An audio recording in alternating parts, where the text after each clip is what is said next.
pipe bender ko ng 25 mm. So ito yung sample niya. Tapos ngayon naman assemble ko yung second bender. Dito naman guys, ano to, 1.5 inch, so that means around 37 mm. Tapos pwede rin ano yung 32 mm. So magka-event type yung gawa ko, kasi ito dalawa yung die ko. So ito yung isa harden na.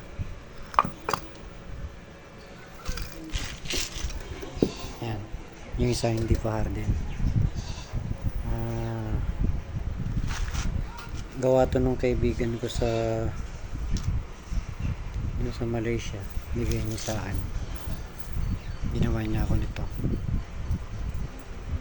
So ngayon in-assemble ko siya. So makikita nyo guys pag natapos to. So ganun din pang yung gearbox na to is 1:100 ratio. So 100 times mong ikot dito 1 turn pa lang, 360. Pero ito guys, i-design ko sa motor type kasi nakagawa na ako ng manual, so okay siya. Kaso ito medyo malaki at saka yung diameter medyo malaki, baka mas medyo need ng force ng motor. So ito yung sprocket ko. So from shafting ng driver 25 mm going to sprocket. Pero ayan, try ko siyang suportahan ng bearing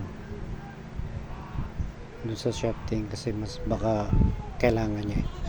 So shafting, then bearing, then sprocket. So wala akong dyan, wala siyang paglalagyan. So butas. So ang naisip ko is gawan siya ng bracketing dito sa gilid nito, gilid nito. Yan. Tapos itong hawak kong shaft na to, doon na siya papasok. Pero syempre kukunin ko yung height ng parehong die para match na siya, level ko siya. So welding ko yan dyan, insert ko yung tapos additional bracing ako from body, tapos go into this mounting hole. So para pag ikot nung die, siyempre yung force ng material itutulak niya yung pangalawang die. So kailangan yung support niya talagang stable para dito. So or either putulin ko tong shaft, connect ko dito, may butasan ko, lagyan ko ng screw. Masyadong fit yung hindi magkasya yung shaft ko kasi harden na siya. So after harden, nagkaroon siya ng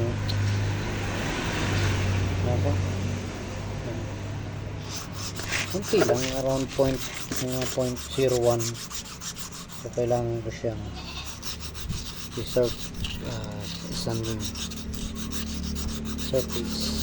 grinding, surface sanding.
Guys, na-forma ko na siya. So pe-press.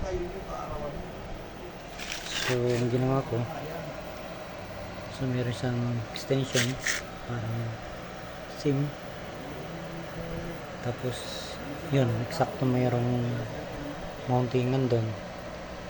So mineld ko siya ng isang plate na nakatayo, tapos gano'n bracing ako. Bakit? Ngayon, siyempre hindi pa rin matibay yan. So gagawan ko naman siya ng bracketing dito. Pero i-mount ko siya rito kasi merong ganito mountingan.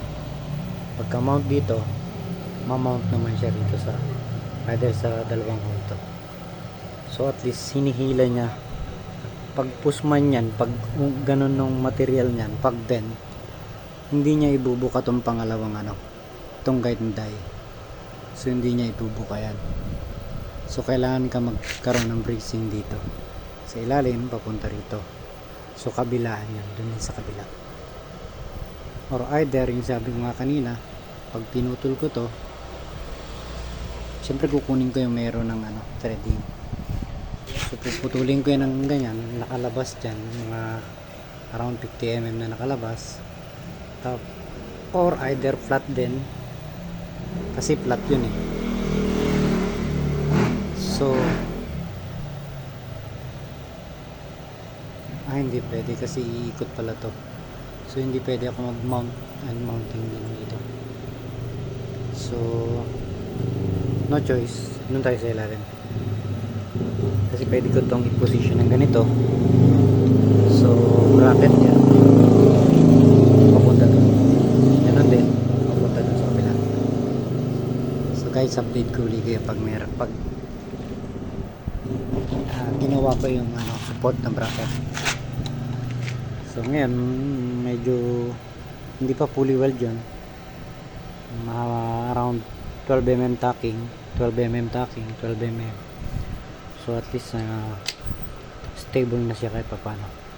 Pero po fully weld ko yan, fully weld from here to here to here, so both side.